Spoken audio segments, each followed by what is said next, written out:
నమస్తే చేతన్ గారు. నమస్తే మేడం. చేతన్ గారు, కొంతమందిలో చూస్తూ ఉంటాము, చేతుల్లో కానీ కాళ్ళలో కానీ నరాలు తిమ్మిర్లు ఎక్కుతుంటాయి. ఆల్ ఆఫ్ సడన్ అయిపోతుంది. పడుకుంటారు, లేచేసరికి ఒక చెయ్యి అంతా బాగా తిమ్మిరి అయిపోయింది, అసలు పని చేయదు, అంటే స్పర్శ కూడా ఉండదు, అట్లా అయిపోతూ ఉంటారు. మళ్ళీ వితిన్ మినిట్స్లో తగ్గుతుంది. తిమ్మిర్లు అవ్వటం, తర్వాత మంట రావటం భలే ఇబ్బంది అనిపిస్తూ ఉంటుందండి. చాలా భయం కూడా వేస్తుంది. అయినా కూడా డాక్టర్ దాకా అంత త్వరగా పరుగులైతే పెట్టరు, వెరీ క్యాజువల్గా తీసుకుంటారు. ఏ షుగర్ వల్ల వచ్చిందో, బీపీ వల్ల వచ్చిందో, అట్లా ఎవరికి వాళ్ళే ఊహించేసుకొని వాళ్ళకి వచ్చిన రెమెడీస్ని ఫాలో అయిపోయి లైట్ తీసుకుంటారు. నిజంగా ఇది లైట్ తీసుకునే విషయమా? అసలు ఎందుకు ఇట్లా కాళ్ళు చేతులు తిమ్మిర్లు ఎక్కుతాయి? మీ దగ్గర సెల్ ఫోన్ ఉంది కదా, డెఫినెట్గా దానికి ఛార్జర్ ఉంది కదా, ఛార్జింగ్ మనం సాకెట్లో పెట్టినాం, అడాప్టర్ ఆన్ చేసినాం, ఆ పిన్ ఉంటుంది కదా ఛార్జింగ్ కోసం పెడతాం, అది మీ ఫింగర్ బై ఛాన్స్ కొద్దిగా వెట్టుందంటే స్పార్క్ వస్తుంది కదా, లైట్గా కరెంట్ పాస్ అయినట్టు అవుతుంది. ఎస్. ఇప్పుడు అట్లనే మొత్తం అరికాల్లో అవుతుంది, అరిచేతిలో అవుతుంది, చేతులు లాగుతున్నాయి, తిమ్మిర్లు అనిపిస్తుంది, సేమ్ ఫీలింగ్ ఉంటుంది. మీరు ఒకసారి ఆలోచించి చూడండి. మళ్ళీ ఏం చెప్తారు తెలుసా పేషెంట్, మొత్తం మంట అవుతుంది, చేతులలో మంటలు వస్తున్నాయి. ఎందుకంటే ఏదైతే నరాలు ఉంటాయి కదా, ఇప్పుడు brain and spinal cord, okay, central nervous system అంటారు. అంటే మన బుర్ర ప్లస్ వీపు, నడుము, మెడ, ఇక్కడ స్పైనల్ కార్డ్ పాస్ అవుతుంది. స్పైనల్ కార్డ్ ఏదైతే పాస్ అవుతుంది కదా, ఇప్పుడు అరికాల్లో మంటలు ఉన్నాయి, సేమ్ అదే ఫీలింగ్ ఉంటుంది. చార్జర్ ఇట్లా పిన్ తగిలితే ఎట్లా ఫీలింగ్ ఉంటుంది అదే ఫీలింగ్, కానీ మొత్తం పాదాల్లో ఉంటుంది. ఇక్కడ ఓన్లీ ఒక టిప్ మీద వస్తుంది కాబట్టి మనం చేయి తీసేస్తాం, ఓన్లీ ఆ టిప్ వరకే అనిపిస్తుంది. కానీ మొత్తం బాడీనే అట్లా అనిపిస్తే ఎట్లుంటుంది మనిషికి? అవునా కదా? అవునండి. మనకు బై ఛాన్స్ డిహైడ్రేషన్ అయింది, సన్ స్ట్రోక్ అయింది, మనం ఏం తీసుకుంటాం? ఓఆర్ఎస్ తీసుకుంటాం, అంతే. ఓరల్ రీహైడ్రేషన్ సాల్ట్స్ అంటారు దాన్ని. ఇప్పుడు ఈ ఓఆర్ఎస్ని ఓరల్ రీహైడ్రేషన్ సాల్ట్స్ అని అంటాం కదా, దానికి ఎలక్ట్రోలైట్స్ అనేసి కూడా అంటాం. ఎలక్ట్రాల్ పౌడర్ అనేసి మనం చిన్నప్పుడు విన్నాం కదా. ఎలక్ట్రాల్ అని ఎందుకు చెప్తారు దాన్ని? ఎలక్ట్రోలైట్స్ ఉంటాయి దాంట్లో. ఇవి ఏం చేస్తాయి అంటే మన బాడీ కరెక్ట్గా నడిచేటట్టు చూస్తుంది. ఎలక్ట్రోలైట్స్, ఎలక్ట్రిసిటీ, జర వర్డ్ కామన్ ఉంది కదా. ఎందుకు ఎలక్ట్రోలైట్స్ అంటారంటే మన బాడీ నడిచేది ఎలక్ట్రిసిటీ మీద నడుస్తుంది మన బాడీ, అందుకే ఎలక్ట్రోలైట్స్ ఇంపార్టెంట్. కరెంట్ సరిగా పాస్ అవ్వాలి మన బాడీలో అంటే సోడియం, పొటాషియం, మెగ్నీషియం, ఫాస్ఫరస్, ఇవన్నీ ఇంపార్టెంట్. ఇవన్నీ దాంట్లో ఉంటాయి. రైట్. ఇవన్నీ దాంట్లో ఉంటే అది మన బాడీలో కరెక్ట్ ఉంటేనే కరెక్ట్గా ఎలక్ట్రిసిటీ పాస్ అవుతుంది. ఈ ఎలక్ట్రిసిటీ ఎట్లా పాస్ అవుతుంది? నరాల ద్వారా పాస్ అవుతుంది. ఇప్పుడు నరాలు డ్యామేజ్ అయినాయి, షుగర్ వ్యాధి వల్ల డ్యామేజ్ అయినాయి, లేదు అంటే డీజెనరేటివ్ డిస్క్ డిసీజ్ అంటారు. మోకాలు నొప్పులు వస్తున్నాయి కదా, మోకాలు నొప్పుల్లో ఆస్టియోఆర్థరైటిస్ వల్ల వస్తున్నాయి కదా, అట్లనే ఆస్టియోఆర్థరైటిస్ నడుములో కూడా అవుతుంది. ఇప్పుడు ఈ స్పైనల్ కార్డ్ ఉంటుందా, దానికి ప్రొటెక్షన్ చేయడానికి బోన్స్ ఉంటాయి, దాన్ని వర్టిబ్రే అంటారు. అంటే మొత్తం స్పైనల్ కార్డ్కి చుట్టూ ఇట్లా రింగ్స్ లాగా బోన్స్ ఉంటాయి, దాన్ని వర్టిబ్రే అంటారు. ఇప్పుడు దాంట్లోనే ఆస్టియోఆర్థరైటిసో, ఆస్టియోపోరోసిసో, లేదంటే ఏమైనా డిడిడి అంటే నేను ఇప్పుడు డీజనరేటివ్ డిస్క్ డిసీజ్ అన్నాను కదా, లేకపోతే ఇంకా వేరే కాంప్లికేషన్ ఏమైనా అయింది. ఇప్పుడు అక్కడ అట్లా అయిందనుకోండి, ఇంటర్వర్టిబ్రల్ డిస్క్ స్లిప్ అయింది, డిస్క్ బల్జెస్ అయినాయి, అప్పుడు ఏమవుతుంది? ఆ నరం, మెయిన్ నరం బాడీది స్పైనల్ కార్డ్, అది కంప్రెస్ అవుతుంది. అది మెయిన్ వైర్ కదా, అవునవును, అది కంప్రెస్ అయింది. ఇప్పుడు ఏమవుతుంది? కరెంట్ మనకు ఎట్లా తగిలింది అట్లా ఒకటేసారి కరెంట్ వస్తుంది, ఒకటేసారి కరెంట్ పోతుంది.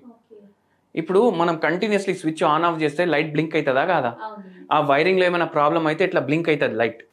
ఇక్కడ కూడా అది బ్లింకింగ్ అవ్వడం వల్ల, ఒకటిసారి ఎక్కువ కరెంట్ రావడం వల్ల, ఆ ఎలక్ట్రిసిటీలో ప్రాబ్లం రావడం వల్ల మనకి ఇట్లా అరికాల్లో మంటలు, కాళ్ళు లాగడం, చేతుల్లో మంటలు, ఒక్కొక్కసారి తల కూడా పట్టేసినట్టు, తలలో కూడా మొద్దుగా తిమ్మిర్లు అయిపోయి ఇక్కడ ప్రాబ్లం ఉంటాయి. ఇప్పుడు ఏంటంటే మెడ ఉంటది కదా, తలకు సప్లై చేస్తుంది, చేతులకు సప్లై చేస్తుంది, నడుము ఏమో కాళ్ళకు సప్లై చేస్తుంది.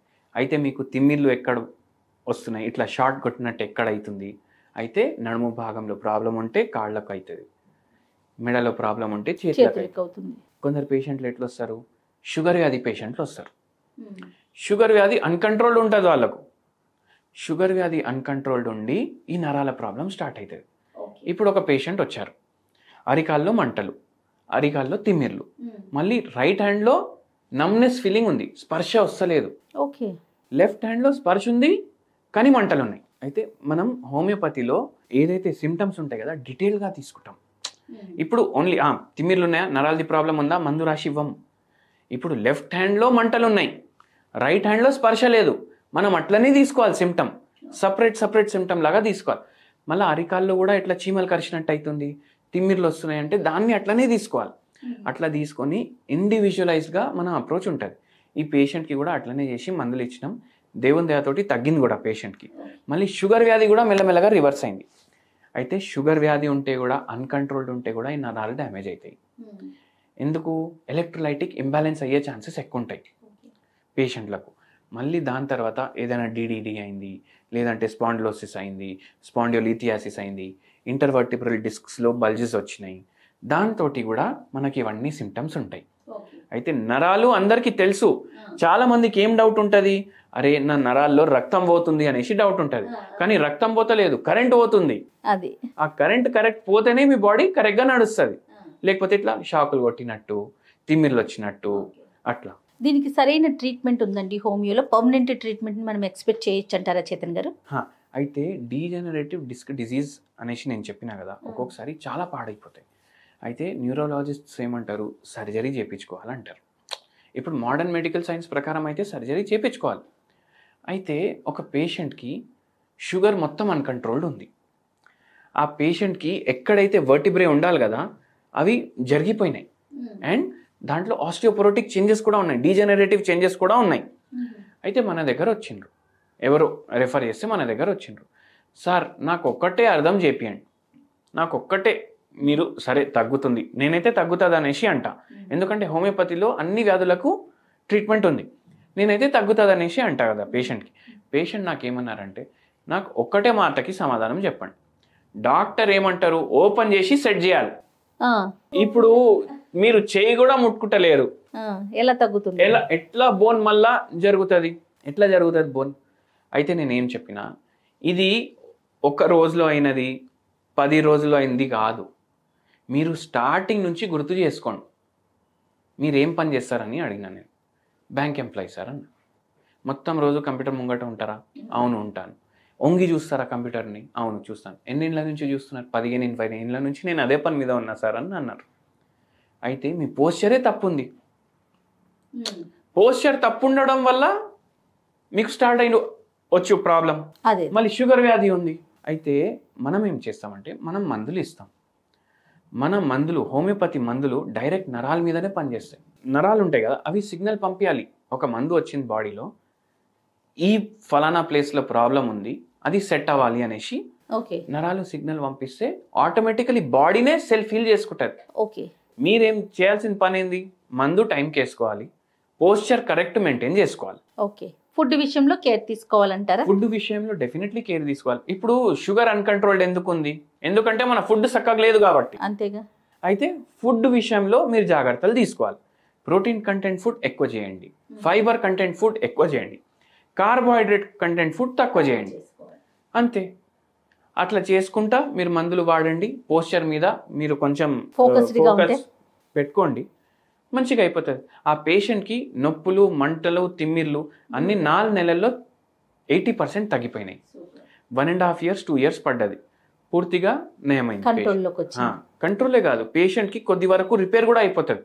ఇప్పుడు 50 ఏండ్లు ఉన్నాడు పేషెంట్, లేకపోతే 60 ఏండ్లు ఉన్నాడు పేషెంట్. ఆ పేషెంట్కి మొత్తం 20 ఏండ్లో బొక్కలు ఎట్లుంటాయి అట్లా చెయ్యం, మనం చేయలేము. 60 ఏండ్లకు ఎట్లా ఉన్నాయి అట్లా చేసేస్తే కూడా అది తగ్గిపోయినట్టే కదా. సో అట్లా ఈ పేషెంట్కి కూడా అట్లనే అయింది. ఒక మంచి డాక్టర్ని కన్సల్ట్ చేయటం అనేది చాలా ఇంపార్టెంట్, అంతే కదా చేతన్ గారు? ఏదైనా దీనికి సంబంధించి ఏదైనా మంచి రెమెడీ ఉంటే చెప్తారా? మంచి రెమెడీ చెప్తాను. చూడండి, మనకు రక్తం కూడా సరిగా లేకపోతే నరాలకి బ్లడ్ సప్లై తగ్గుతుంది. నరాలకు బ్లడ్ తగ్గిందంటే ఆక్సిజన్ తగ్గుతుంది, ఐరన్ తగ్గుతుంది, మినరల్స్ తగ్గుతాయి, అన్ని తగ్గుతాయి. బ్లడ్ ఏమో మొత్తం ట్రాన్స్పోర్టేషన్ పని చేస్తుంది బాడీలో. అంటే ఆక్సిజన్ని ఒక కాడికి వెళ్ళి ఇంకో కాడికి తీసుకెళ్లడం, న్యూట్రియంట్స్ని ఒక కాడికి వెళ్ళి ఇంకో కాడికి వెళ్ళి తీసుకెళ్లడం. సో అట్లా నరాలకు కూడా బ్లడ్ తగ్గింది, షుగర్ పెరిగింది బాడీలో, ఎక్కువ షుగర్ కూడా పోతుంది అంటే నరాలు చక్కగా పనిచేయవు ఒక్కొక్కసారి. అయితే దీనికి మంచి హోమ్ రెమెడీ ఏంటంటే మునక్కాయలు ఉంటాయి కదా, మునక్కాయలు డైలీ ఏదో రూపంలో మీ డయట్లో మీరు ఇంక్లూడ్ చేసుకోండి. పప్పు చేసుకుంటే మునక్కాయలు వేసుకోండి, సాంబార్ చేసుకుంటే మునక్కాయలు వేసుకోండి, ఒకరోజు మునక్కాయ కర్రీ చేసుకోండి. మళ్ళా దీని లీవ్స్ది పౌడర్ కూడా వస్తుంది. అవును, మునగాకు పౌడర్ అది మీరు రెగ్యులర్లీ మీ డయట్లో వాడండి. ఓకే. దాని పొడి కూడా వస్తుంది. పొడి ఇప్పుడు పుట్నాల పొడి వేసుకొని మనం తింటాం కదా, దోశల మీద వేసుకుంటాం, అట్లా మునక్కాయల పొడి కూడా వస్తుంది. అది మీరు ఇంట్లో సెల్ఫ్గా ప్రిపేర్ చేసుకోవాలి. బయటికి వెళ్ళి తెస్తే ఏం ఆయిల్ వాడతారు, ఏం వేస్తున్నారు, ఎంత మునక్కాయలు వేస్తున్నారు మనకు తెలియదు కదా. ఇంట్లో చేసుకోండి. ఇంట్లో చేసుకుంటే మీరు హైజీనిక్గా ప్రిపేర్ చేసుకుంటారు. ఏది హెల్త్కి మంచివి ఆ ఐటమ్స్ వాడి ప్రిపేర్ చేసుకుంటారు. డైలీ 2 బుక్కలు మీరు రైస్ తోటి అది కలుపుకొని తినండి. ఓకే, చాలా బెటర్ ఉంటుంది. మళ్ళీ ఇంకోటి ఫ్యాసినేటింగ్ నేను చెప్తాను. ఇప్పుడు దీంట్లో ఎన్ని బెనిఫిట్స్ ఉన్నాయి అంటే మనకు బోన్స్కి బెనిఫిట్, జాయింట్స్కి బెనిఫిట్, మనకు స్లీప్కి బెనిఫిట్. ఏమైందంటే నేను ఒకసారి చండీగఢ్ పోయినా. డైలీ హోటల్లో బ్రేక్ఫాస్ట్ బుఫే ఉంటుంది కదా, నేను ఇడ్లీ సాంబార్ తీసుకొని తింటున్నా. నా పక్క టేబుల్ మీద వాళ్ళు అక్కడ వాళ్ళే ఉండే. అయితే మునక్కాయ వస్తుంది కదా సాంబార్లో, అరే ఇది ఏంది ఎందుకు వేస్తారు, ఇది నాకు అర్థమే కాదు అనేసి తీసి పడేసిండ్రు. అది బంగారంకి సమానం మన బాడీకి. అవును. సో దీని హెల్త్ బెనిఫిట్స్ మీరు తెలుసుకోండి. తెలుసుకున్న తర్వాత మీరు ఆటోమేటిక్ ఇంక్లూడ్ చేసుకుంటారు మీ డయట్లో. రైట్ అండి, థ్యాంక్ యూ సో మచ్. నమస్తే.